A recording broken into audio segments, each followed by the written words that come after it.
Hello friends, this is Dr. Nazar this side. तो let's continue with the lecture arrhythmia basics. अब तक हमने ये देखा था कि बेसिकली अरिथमिया को हमने क्लासिफाई किया था हार्ट रेट के बेसिस पे, टैकीअरिथमिया और ब्रैडीअरिथमिया। तो अब हम नेक्स्ट क्लासिफिकेशन देखते हैं कि site of origin of arrhythmia के क्लासिफिकेशंस क्या हैं, कि मतलब अरिथमिया का सोर्स कहाँ पे है या अरिथमिया का स्टार्टिंग पॉइंट कहाँ से, किस टिश्यू से अरिथमिया ओरिजिनेट कर रहा है, तो उस बेसिस पे क्लासिफाई कर लेते हैं। अब मान लो यहाँ पे तुम्हारा हार्ट है,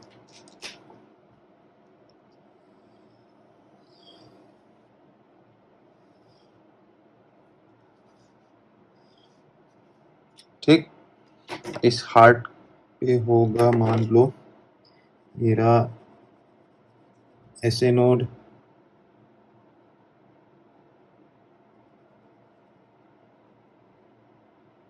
एवी नोड, ये रहा बंडल ऑफ इस,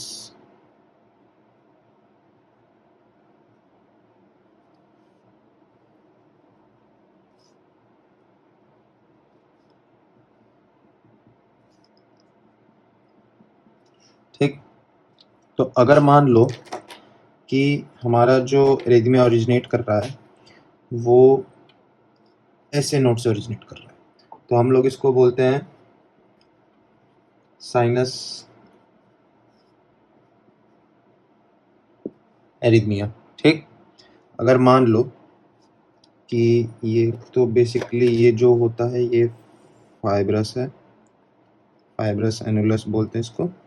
अब मान लो कि ओरिजिन यहाँ पे है, एट्रियल मसल्स या एट्रियल कार्डियोसाइट्स में, मायोकार्डियोसाइट्स में वो फोकस है जहाँ से इम्पल्स ऑटोमेटिकली जनरेट हो रहा है, ठीक। उसको हम बोलते हैं एक्टोपिक फोकस, ठीक। तो उस केस में हम लोग उसका नाम रखते हैं एट्रियल एरिथमिया, ठीक। अगर मान लो कि एवी नोड अपने इम्पल्स क्रिएट करने लग जाए, ठीक। एवी नोड अपने ही इम्पल्सेस क्रिएट करने लग जाए independent of SA node, SA node की नहीं सुनता है, एवी नोड अपने आप काम करना शुरू कर देता है, ठीक। मान लो अगर एवी नोड 100 बना रहा था तो इसने अपने अपने हिसाब से बनाना शुरू कर दिया और फायरिंग स्टार्ट कर दी इम्पल्सेस की, तो उसको हम लोग बोलते हैं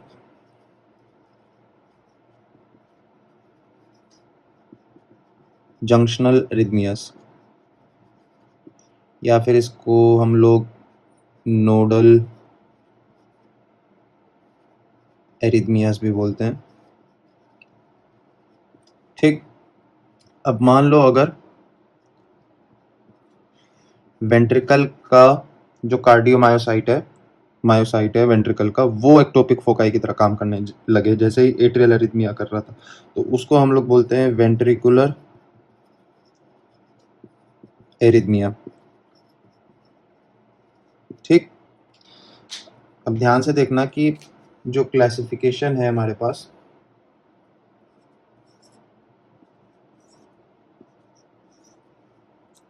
तो जो साइनस एरिथमिया हो गया, एट्रियल एरिथमियास हो गए, जंक्शनल एरिथमियास हो गए, तो 1 हो गया, 2 हो गया, 3 हो गया, इन सबको कंबाइन करके हम लोग बोलते हैं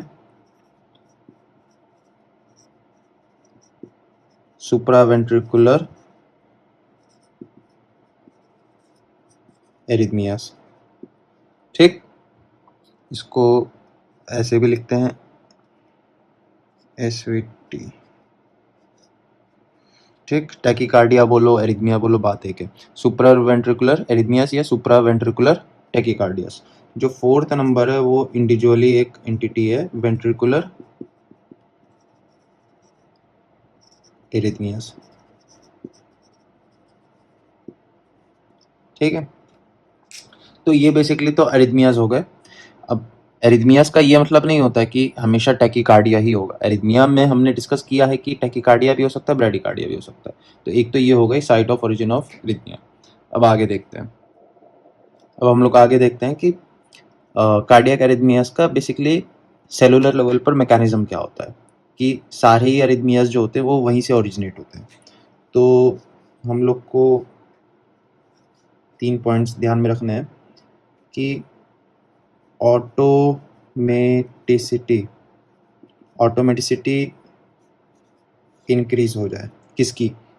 जो ड्राइविंग या फिर ओरिजिन ऑफ इम्पल्स जहाँ से हो रहा है, जो ओरिजिनल सेंटर्स हैं जहाँ से इम्पल्स क्रिएट हो रहे हैं, उनकी ऑटोमेटिकली इम्पल्सेस क्रिएट करने की पावर इंक्रीज हो जाए, तो उसको ऑटोमेटिसिटी बोलते हैं। सेकेंड,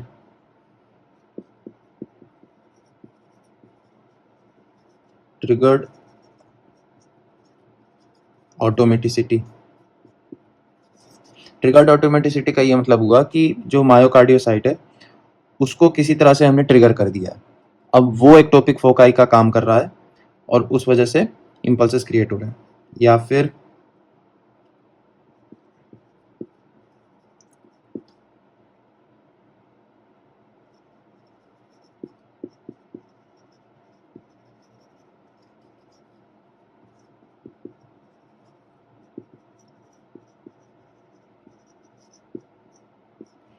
या फिर री एंट्रेंट फिनोमिना, ये थर्ड टाइप है मैकेनिज्म।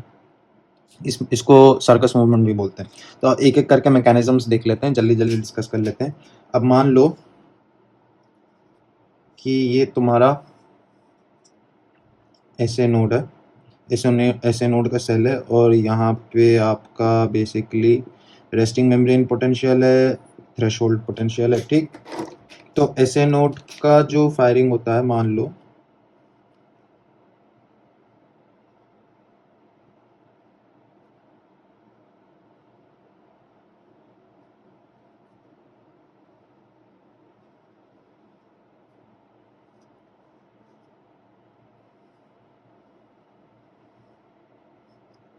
ठीक है, तो कुछ इस तरह से मान लो ये ऐसे नोड है। ठीक, ऐसे नोड के सेल्स हैं, तो उनका क्या होता है कि रेस्टिंग मेम्ब्रेन पोटेंशियल होता है और थ्रेशोल्ड पोटेंशियल होता है। ठीक, तो उनमें क्या होता है कि जो सेल वॉल होती है, सेल मेम्ब्रेन होती है, तो उनके पास बेसिकली सोडियम लीकी चैनल्स होते हैं। ठीक, हमेशा लीक कर रहे होते हैं सोडियम अंदर, तो वो लोग रेस्टिंग मेम्ब्रेन पोटेंशियल को थ्रेशोल्ड पोटेंशियल के पास ले जाते हैं। तो जैसे ही थ्रेशोल्ड पोटेंशियल के पास ले जाते हैं तो कैल्शियम के जो चैनल्स होते हैं वो भी खुल जाते हैं, तो कैल्शियम अंदर आ जाता है।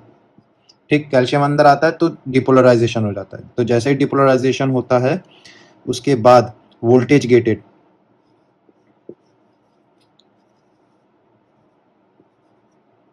पोटेशियम चैनल्स खुल जाते हैं और पोटेशियम सारा बाहर निकल जाता है सेल के, तो रिपोलराइजेशन हो जाता है। तो इस तरह से ये गेम चलता रहता है, क्योंकि जैसे ही रेस्टिंग मेम्ब्रेन पोटेंशियल को टच करता है लीकी चैनल सोडियम, ये चैनल हमेशा लीक करता रहता है। तो इसी वजह से ऐसे नोड एक तरह का ऑटोमेटिक सेंटर है कि वो एक तरह का इम्पल्स क्रिएट कर सकता है, 1 मिनट में 80 to 100 क्रिएट करता है। अगर मान लो कि किसी वजह से मैंने इसमें कुछ ऐसा मतलब ऐसा ट्रिगर किया कि इसकी ऑटोमेटिसिटी बढ़ गई। फॉर एग्जाम्पल मान लो, एग्जाम्पल के तौर पे मान लेते हैं कि हमारे पास यहाँ पे रिसेप्टर है।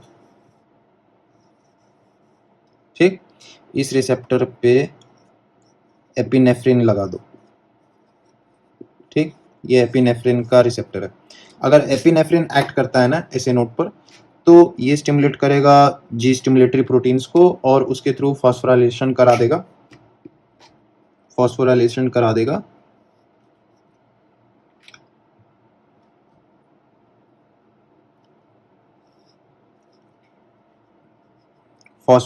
कराएगा कैल्शियम चैनल्स का, तो बेसिकली उससे डिपोलराइजेशन की स्पीड जल्दी बढ़ जाएगी, ज़्यादा हो जाएगी। तो हर बार सेल का डिपोलराइजेशन बढ़ जाएगा। ठीक,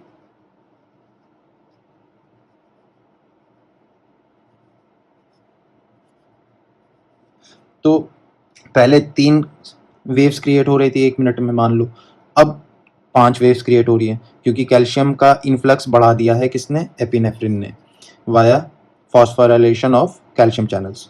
ठीक, तो ये मैकेनिज्म हो गया आपका ऑटोमेटिसिटी बढ़ाने का।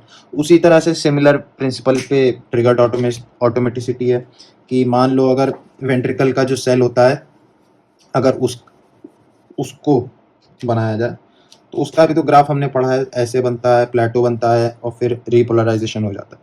तो यहाँ तो बेसिकली सोडियम होता है, यहाँ कैल्शियम होता है और पोटेशियम होता है, फिर यहाँ पे सिर्फ पोटेशियम होता है। ठीक, तो ये तो हमने पढ़ा है। अब मान लो अगर किसी रीजन की वजह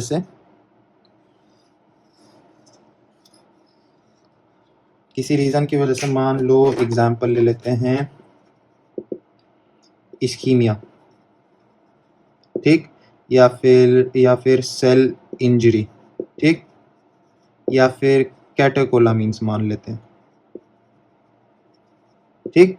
तो ये सब क्या करते हैं ना, कैटेकोलामीन्स हो गया, सेल इंजरी हो गया या इस्कीमिया हो गया वेंट्रिकुलर सेल का। तो ये वेंट्रिकुलर सेल का है। अब हम ट्रिगर्ड ऑटोमेटिसिटी डिस्कस कर रहे हैं। तो उसमें क्या होता है कि सेल के अंदर कैल्शियम बढ़ जाता है, इन्फ्लक्स ऑफ कैल्शियम बढ़ जाता है। तो अगर इन्फ्लक्स ऑफ कैल्शियम बढ़ेगा तो उस तरह से आपका जो डीपोलराइजेशन वाला फेज था वो जल्दी स्टार्ट होगा और जल्दी ही ये कैल्शियम सारा इन्फ्लक्स हो जाएगा, तो फिर रिपोलराइजेशन भी जल्दी होगा।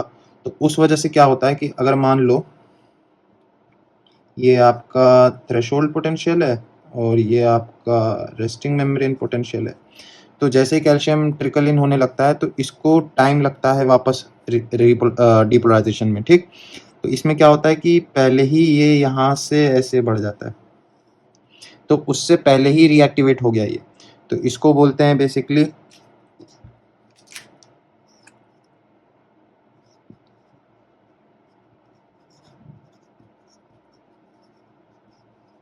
अर्ली आफ्टर डीपोलराइजेशन, ठीक। अब मान लो कि अगर ये बेस लाइन पे आया और उसी वक्त कैल्शियम भी रिलीज हुआ, तो उसको स्टैटिक होने का टाइम मिला नहीं और ये वापस से बना दिया। तो इस सेकंड रेड वेव से पहले ही ग्रीन वेव आ रही है और उससे पहले ही ब्लैक वेव आ रही है। तो ब्लैक और ग्रीन वेव्स जो बन रही है वो तो इसका ये मतलब हो कि वो पहले जनरेट इम्पल्स कर दिया, ठीक, वेंट्रिकल के मसल ने। तो इस ग्रीन वाले को हम लोग बोलते हैं, अब ब्लैक के कंपैरिजन में लेट है, तो इसको हम लोग बस नाम देते हैं लेट आफ्टर डीपोलराइजेशन, ठीक है। तो इस तरह से हमने मैकेनिज्म देख लिया वेंट्रिकल्स के मसल्स में अगर खराबी होगी या कोई भी मसल में अगर ऑटोमेटिसिटी बढ़ जाएगी तो ट्रिगर्ड ऑटोमेटिसिटी बोलोगे, ऐसे नोड में फायरिंग बढ़ गई तो ऑटोमेटिसिटी बोलोगे। रीएंट्रेंट फिनोमिना देख लेते हैं।